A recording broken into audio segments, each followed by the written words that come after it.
ஆண்டவராகிய இயேசு கிறிஸ்துவின் நாமத்தில் அன்பின் வாழ்த்துக்கள்.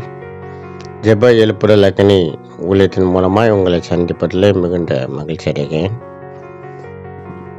இந்த நாள் தியானத்துக்கு நாம் எடுத்துக்கொண்ட வேத பகுதி 1 சாமுவேல் 10வது அதிகாரம் 6வது வசனம். நீ வேறு மனுஷனாவாய். இதை கேட்டுக்கொண்டிருக்கிற அருமையான கர்த்தருடைய பிள்ளைகளே, சவுல் ராஜாவானதுக்கு அப்புறம் கர்த்தருடைய ஆவி உன்மேல் வரும்போது நீ தீர்க்க தரிசனம் சொல்லுவாய், நீ வேறு மனுஷனாவாய் என்று சொல்வதை நாம் பார்க்கிறோம். ஆம், அன்பான கர்த்தருடைய பிள்ளைகளே, ஒரு சாதாரண மனுஷனுக்கும் கர்த்தருடைய பிள்ளைகளுக்கும் உள்ள ஒரு வித்தியாசம், நாம் எல்லா விதத்திலும் வேறு மனுஷனாக இருக்க வேண்டும். இன்றைக்கு ரட்சிக்கப்பட்டவர்கள், அபிஷேகிக்கப்பட்டவர்கள் ரொம்ப வேறு மனுஷனாக இருக்காங்க. மாம்ச கிரியைகளில், ஜென்ம சுபாவங்களில், அவங்க ரட்சிக்கப்பட்டதுக்கு முன்னாடி இந்த மாம்சக்கிரையிலும் ஜென்ம சுபாவமும் இருந்ததோ இல்லையோ, ரட்சிக்கப்பட்டு அபிஷேகிக்கப்பட்டதுக்கு பின்பு தான் ஜென்ம சுபாவங்களும் மாம்சக்கிரையிலும் அதிகமாய் வெளிப்பட்டு காணப்படுது.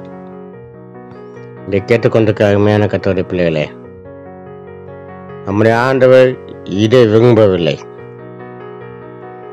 பரிசுத்த ஆவியை பெற்றுக்கொண்ட ஒவ்வொரு கர்த்தருடைய பிள்ளைகளுடைய வாழ்க்கையில மாற்றங்கள் காணப்பட வேண்டும். ஆவிக்குரிய உன்னதமான அனுபவத்தை பெற்றுக்கொண்ட கர்த்தருடைய பிள்ளைகள், கர்த்தருடைய வசனம் சொல்லியிருக்கபடி ஆவியினாலே நடத்தப்படுவதான ஒரு உன்னதமான அனுபவத்தை பெற்றுக்கொள்ள வேண்டும். அது மாத்திரமல்ல, ஆவியினாலே எல்லாவற்றையும் பகுத்தறியக்கூடியவர்களாக இருக்க வேண்டும்.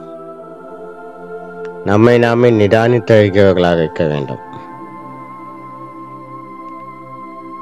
அதுதான் வேறு மனுஷன் சுபாவம். ரட்சிக்கப்படுவதற்கு முன்பு ஜென்ம சுபாவம் இருந்தது. இப்போது ஜென்ம சுபாவம் இல்லை, தேவ சுபாவம் வந்துவிட்டது. மாம்ச சிந்தை நமக்குள் இல்லை, ஆவின் சிந்தை. இதுதான் வேறு மனுஷனுடைய சுபாவங்கள். எனக்கு அன்பான கர்த்தருடைய பிள்ளைகளே, சவுல் ராஜாவானதுக்கு அப்புறமும் ரொம்ப வேறு மனுஷனாக, ஆனால் அவருக்கு பதிலாக தாவீதை கர்த்தர் ராஜாவாக அபிஷேகம் பண்ண வேண்டிய சூழ்நிலை ஏற்பட்டது. இன்றைக்கும் கர்த்தருடைய பிள்ளைகள் இதே நிலைமையில தான் தள்ளப்படுகிறார்கள். ஜெபிப்போம். எங்களை நேசிக்க நல்ல தகப்பனே, கருவிகள் நல்ல தெய்வமே, ஆசீர்வதிக்கப்பட்ட அந்த நல்ல நாளுக்கு அந்த நல்ல விலைக்கு நமக்கு சொல்லுவோம். எங்களுடைய சுபாவங்கள் எல்லாம் மாற வேண்டும். நாங்கள் வேறு மனுஷராக இருக்கும்படி உதவி. ரட்சிப்பின் அனுபவத்தை பெற்றுக்கொண்டு நாங்களை மறுபடியும் ஜென்ம சுபாவத்துக்கு இடம் கொடுத்து, மாம்ச கிரியைகளுக்கும் மாம்ச இச்சைகளுக்கும் இடம் கொடுத்து, எங்களுக்கு நாங்கள் கேடு உண்டாக்கி கொள்வர்களாக ஆடுபடிக்கு தெளிந்த புத்தி உள்ளவர்களாக நாங்கள் வேறு மனுஷனாக எங்களுக்கு உதவி செய்யும். நாட்களை தங்களுடைய பிறந்த நாளுக்கு முன்னால் அனுசரிக்க பிள்ளைகளுக்காக ஜெபிக்கும். இந்த புதிய ஆண்டு ஆசிரமாய்ப்பதாக இயேசுவின் நாமத்தில் ஜெபிக்கும் எங்கள் நல்ல பிதாவே, ஆமென்.